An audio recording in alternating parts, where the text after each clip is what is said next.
প্রেম মানুষের জীবনে কতটা ভয়ঙ্কর হতে পারে তার গল্প আপনাদের আজকে শোনাবো। আমারই ভাইয়ের বন্ধু ছিল আমার প্রেমিক। এরকম বলবো না যে সম্পর্কটা খুব গভীর ছিল, 1-2 দেখাতে আমাদের মধ্যে প্রেম হয়ে যায়।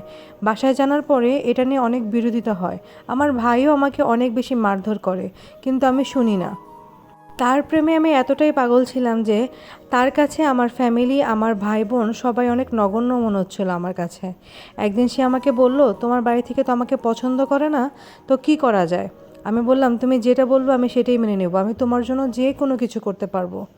তারপরে সে বলল, চলো আমরা ভেগে বিয়ে করে ফেলি। আমি বললাম, এটা তো পারবো না, কারণ আমি আমার মায়ের একমাত্র মেয়ে। আমি যদি এমন কোনো কিছু করি তাহলে আমার বাবার সম্মানের কি হবে? সে বলল, তুমি তোমার বাবা মার সম্মান চাও না আমাকে চাও? আমি অনেক দ্বিধাদ্বন্দ্বে পড়ে যাই।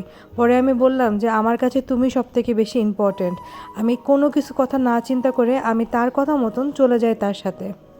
বাড়ি থেকে কিছু কাগজপত্র, কিছু টাকা পয়সা ও স্বর্ণ অলংকার নিয়ে আমি চলে আসি তার হাত ধরে। আসার পরে আমি জানতে পারি সে আমাকে বিয়ে করার জন্য না, সে আমাকে নিয়ে যাবে ঢাকাতে। ঢাকায় যাওয়ার পরে সে আস্তে ধীরে আমাকে বিয়ে করবে। আমি বললাম, আচ্ছা ঠিক আছে, কোনো সমস্যা নাই, কারণ তোমার উপরে আমার অনেক বেশি বিশ্বাস, আমি তোমার বিশ্বাস কোনোদিন ভাঙবে না আমি জানি। তার কথা মতন আমি ঢাকাতে চলে যাই। ঢাকাতে যাওয়ার পরে 1 দিন 2 দিন চলে যায়, আমরা একটা হোটেলে গিয়ে থাকি, কিন্তু আমাদের মধ্যে বিয়ে হয় না। এভাবে 1 দিন 2 দিন 5 দিন 7 দিন চলতে থাকে।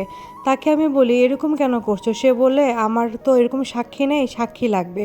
পরে সে তার বন্ধুর বাড়িতে আমাকে নিয়ে যায়। যাওয়ার পরে বলে, এখানে আমাদের বিয়ে হবে, কাজে এখানেই আসবে। তো আমি তার কথা বিশ্বাস করি। রাতে ঠিকই কাজে আসে, কাজে আসার পরে আমাদের বিয়ে হয় এবং আমাদের বাসর রাতটা তার বন্ধুর বাড়িতেই হয়। তো বন্ধুর বাড়িতে এরকম চলছিল 7 দিন 10 দিন চলে যাওয়ার পরে আমি তাকে বললাম, আমাদের বাসা নিবে কবে? সে বলল, এই তো সামনের মাসে আমি একটা চাকরি জোগাড় করব, চাকরি জোগাড় করার পরে আমরা বাসা নিব। কয়দিন না যেতে সে আমাকে এমন একটি জায়গায় নিয়ে গেল, বলল এইখানে বলে মহিলা হোস্টেল, এখানে সব মেয়েরা থাকে, তার যখন হাতে টাকা হবে তখন সে বাসা নেবে এবং আমাদেরকে নিয়ে যাবে। আমিও তার কথা বিশ্বাস করলাম এবং সে হোস্টেলে যাওয়ার জন্য রেডি হইলাম। হওয়ার পরে আমিও হোস্টেলে গেলাম, কিন্তু হোস্টেলে যাওয়ার পরে আমার জন্য কেমন লাগছিল, তার পরিবেশটা যেন কেমন কেমন লাগছে। আমি তাকে জিজ্ঞাসা করলাম, এরকম কেন? সে বলল, ঢাকার পরিবেশটাই এরকম, ঢাকায় বলে সবাই এভাবেই থাকে।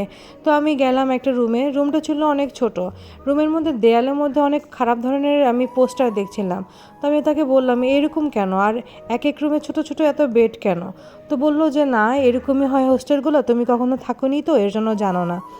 আমি তার কথা বিশ্বাস করে বসে থাকলাম। ও আমাকে বলল, আমি তোমার জন্য খাবার আনছি, তুমি কিছুক্ষণ ওয়েট করো। এই কথা বলে ও রুমের থেকে চলে গেল। চলে গেল তো চলে গেল, ও আমাকে এমন একটা জায়গায় রেখে গিয়েছিল যেটা ছিল একটি পতিতালয়। আমার জীবনটা সেখানেই বরবাদ হয়ে গেল। এর পরের কাহিনীটা আমি নেক্সট ভিডিওতে আপনাদেরকে জানাবো।